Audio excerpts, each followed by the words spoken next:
தெருமுனை அரசியல் நேயர்களுக்கு வணக்கம். இன்று நம்மளுடன் கோப்போசை சேனலுடைய சீஃப் எடிட்டர் தோழர் சேசா அவர்கள் இருக்காரு. அவர்கிட்ட சமகால நிகழ்வு குறித்து கேட்டு தெரிஞ்சுக்கலாம். தோழர் வணக்கம். தோழர் வணக்கம். நேயர்களுக்கும் வணக்கம். தோழர், தமிழ்நாட்டுடைய அரசியல் வரலாற்றிலே பார்த்தீங்கன்னா இவ்வளவு மோசமான ஒரு தலைவரை, இவ்வளவு மோசமா பேசக்கூடிய தலைவர் அப்படின்னு சொல்லிட்டு இருக்கக்கூடியனாக்கா அது நம்மளுடைய அண்ணாமலையா தான் இருக்கிறாரு.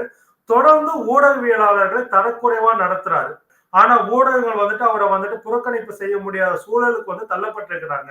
இதெல்லாம் எப்படி பாக்குறீங்க? தொடர் அண்ணாமலை பத்திரிகையாளர்களை தரக்குறைவா நடத்துறாரு அப்படிங்கிறது அவரு தெரியாமல்லாம் பண்ணல. ஃபுல் மைண்டோட தெரிஞ்சு சுயநினைவோட தான் அவர் செய்யறாரு. இன்னொன்னு, அவர் இது முதல் தடவையும் இல்லை.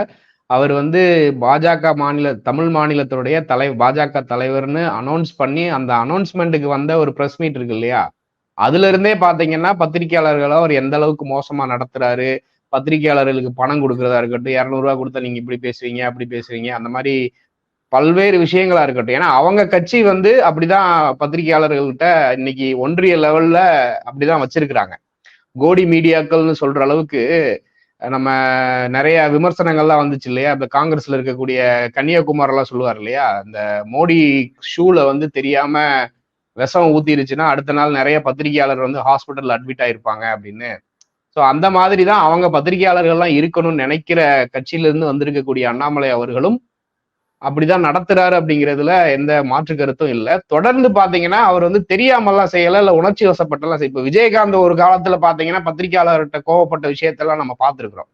அவர் ஒரு சுயநினைவு இல்லாம உணர்ச்சி வசப்பட்டு செய்வார். உண்மைதான். அது ஒரு செய்தியெல்லாம் அவர் வேணும்னே டெம்ப்ட் பண்ணி அது ஒரு அரசியல் அஜெண்டா, அது மறைமுகமா இருந்தது. அது அன்றைய தமிழ்நாட்டுடைய முதலமைச்சர் இருந்த ஜெயலலிதா மேல ஊடகவியலாளர் மத்தியில ஒரு கெட்ட பேர் உருவாக்குன சில வேலைகள் செய்தாங்க. அதுக்குன்னு சில பேர்த்தை ஏர்போர்ட்ல நிறுத்தினாங்க. இது சினிமா துறையை சேர்ந்த ஊடகவியலாளர்களே சொல்லுவாங்க. ஆமா. சோ இப்ப அண்ணாமலை விஷயத்துல அப்படி நடக்குதான்னு கேட்டீங்கன்னா அப்படி இல்லை. நான் ரெண்டு விஷயமா அண்ணாமலை விஷயங்களை பாக்குறேன். ஒண்ணு லைம் லைட்ல எப்பயுமே தான் இருக்கணும். தன்னை பத்தி ஒண்ணு திட்டி எழுதணும், இல்ல பாராட்டி எழுதணும். தமிழ்நாட்டை பொறுத்த வரைக்கும் அண்ணாமலையை பாராட்டி எழுதுறதுக்கு வாய்ப்பே இல்லை. திட்டி எழுதணும்னா மட்டும்தான் திட்டி எழுத முடியும். ஸோ அதுக்கு என்னென்ன காரியங்கள் அண்ணாமலை செய்யணுமோ அதை தான் தொடர்ந்து செஞ்சுக்கிட்டே வராங்க. நம்ம கோப்பாசை சேனல்ல கூட நாங்க அடிக்கடி பேசுவோம். என்ன அப்படின்னு பாத்தீங்கன்னா, ஒரு மாசத்துல 4 வாரம் இருக்குன்னா இந்த 4 வாரத்தை திமுகவுக்கு எதிராக தமிழ்நாட்டுல 4 பேர் பிரிச்சுக்குவாங்க. அதுல முதல் வாரம் அண்ணாமலைனா, 2வது வாரம் ஆளுநர், 3வது வாரம் சீமான், 4வது வாரம் எடப்பாடி பழனிசாமி அப்படின்னு பிரிச்சுக்குவாங்க. ஸோ இவங்க எல்லாமே பாத்தீங்கன்னா ஏதாவது ஒன்ன பேசிக்கிட்டு மக்களுடைய அட்டென்ஷனை திமுக செய்யக்கூடிய காரியங்கள்ல இருந்து பிரிச்சு அதை டைவர்ட் பண்ணி பண்றதுலயே குறிக்கோளா இருப்பாங்க. ஸோ அதுல அண்ணாமலை அவர்கள் தொடர்ந்து பத்திரிகையாளர்கள், ஏன்னா பத்திரிகையாளர்கள் நீங்க திட்டி பேசினாதான் நீங்க அண்ணாமலையை ப்ரொஜெக்ட் பண்ணி ஏதாவது ஒரு காலத்துல எழுதிக்கிட்டே இருப்பீங்க இல்லையா, அது ஒரு மெயின் அஜெண்டா. இன்னொன்னு பாத்தீங்கன்னா, இந்த சமீப காலமாக ஒரு மாசமா பாத்தீங்கன்னா அண்ணாமலையுடைய பேச்சுக்கள், இந்த உதயநிதி ஸ்டாலின் அவர்களுடைய இன்டர்வியூ பார்த்துட்டு பத்திரிகையாளர் கேட்கிறாங்க, அந்த இடத்துல எல்லாம் அவர் உண்மையிலே தெரியாம அந்த வார்த்தைகள் எல்லாம் பயன்படுத்தி பேசியிருப்பார் நீங்க நினைக்கிறீங்களா? நிச்சயமா கிடையாது. பள்ளுப்படாம பாத்துக்கங்கன்னு சொல்லுவாங்க அப்படிங்கிற ஒரு வார்த்தையை பயன்படுத்துறாரு. மன்னிப்பு கூந்தல், அந்த வட்டார வழக்கு தான் இல்லைன்னு சொல்லலாம். அந்த வார்த்தைக்கான அர்த்தம்னு ஒண்ணு இருக்குல்ல தோழர். வட்டார வழக்கு தான், யாரும் மறுக்கல. வட்டார வழக்கு அது ஒரு வழக்கு மொழி. இன்னும் சொல்ல போனா அதுக்கு பல்வேறு அர்த்தங்கள் இருக்கு. அந்த அர்த்தத்துக்கு என்ன அப்படிங்கிறது ஒரு வயது வந்தவர்கள் எல்லாருக்குமே அந்த அர்த்தம் தெரியும்.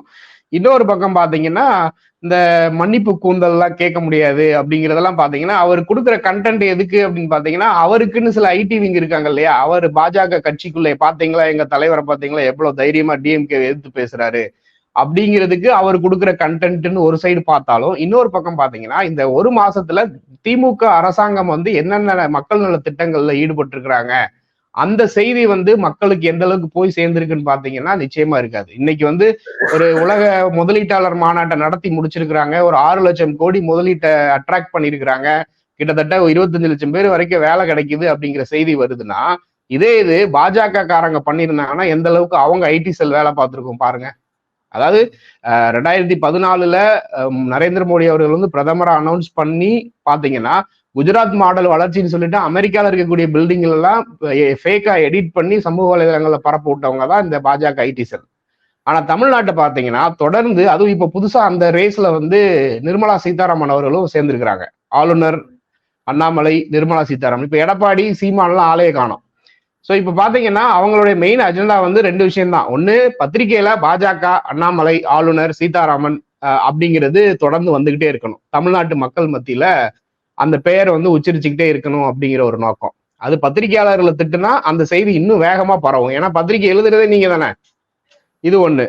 இன்னொரு பக்கம் பாத்தீங்கன்னா பத்திரிகையாளர்களை கட்டுப்பாட்டுக்குள்ள கொண்டு வர்றதுக்கு அவங்க எடுக்கக்கூடியது பணம் கொடுத்து அவங்கள லாபி பண்ணக்கூடிய விஷயம்.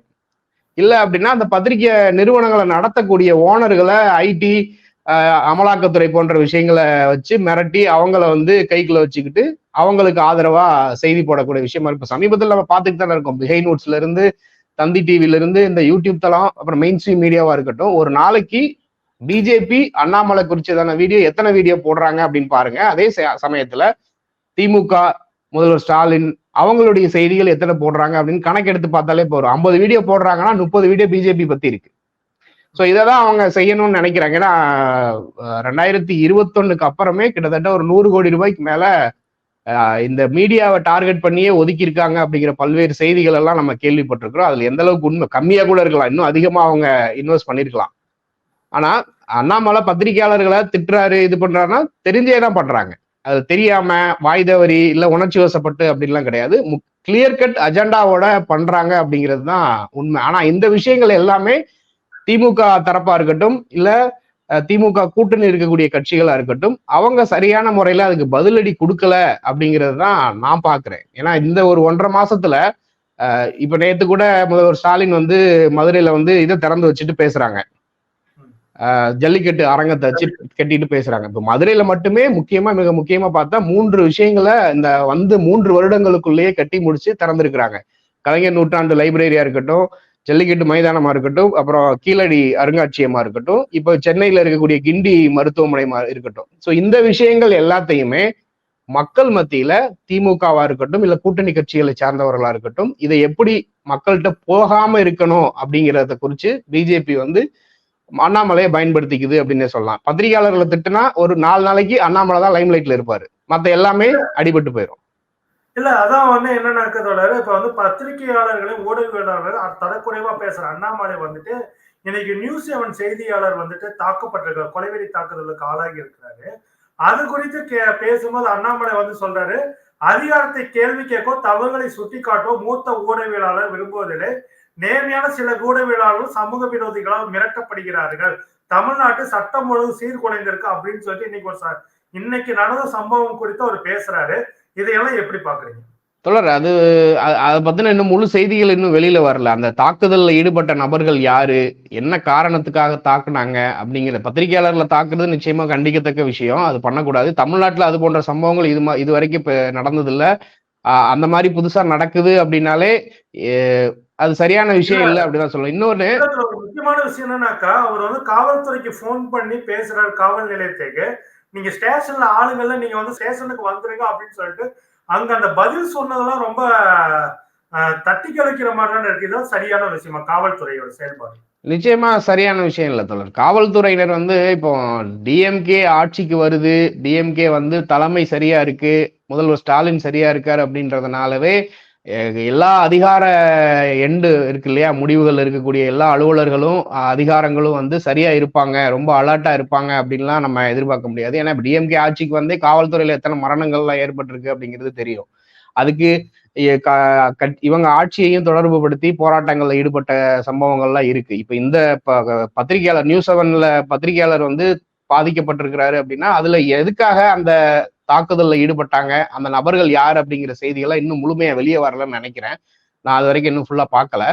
அடுத்தடுத்து வந்தாதான் தெரியும். இன்னொன்னு, பிஜேபி அண்ணாமலை வந்து முந்திக்கிட்டு வந்து ஒரு ஸ்டேட்மெண்ட் கொடுக்குறாருனாலே அது சந்தேகத்துக்குரிய விஷயமா தான் பார்க்கணும். ஏன்னா பின்னணியில அவங்க இருப்பாங்களோ அப்படிங்கிற சந்தேகங்கள் வரும். அதுக்கு பல்வேறு சம்பவங்கள் நமக்கு இருக்கு, சமீபத்தில் நடந்த விஷயங்கள். ஏன்னா அந்த மைக்கேல்பட்டி அப்படிங்கிற ஒரு ஊர்ல ஒரு மாணவியனுடைய இதுல வந்து எப்படி முந்திக்கிட்டு வந்தாங்க, அந்த மாதிரி பல்வேறு விஷயங்கள் இருக்கு. ஸோ பிஜேபி அண்ணாமலை வந்து ஒரு காரியத்தை எடுத்துட்டு முன்னாடி வராருன்னா ஒருவேளை பின்னாடி அவங்களுடைய சதிகள் இருக்கோ அப்படிங்கிற சந்தேக பார்வையோட தான் பார்க்கணும் அப்படிங்கிறது தான் என்னுடைய கருத்தா இருக்கு. ஊடகவியலாளர் தொடர்ந்து அவமதிச்சுட்டே இருக்கிறார் அண்ணாமலை.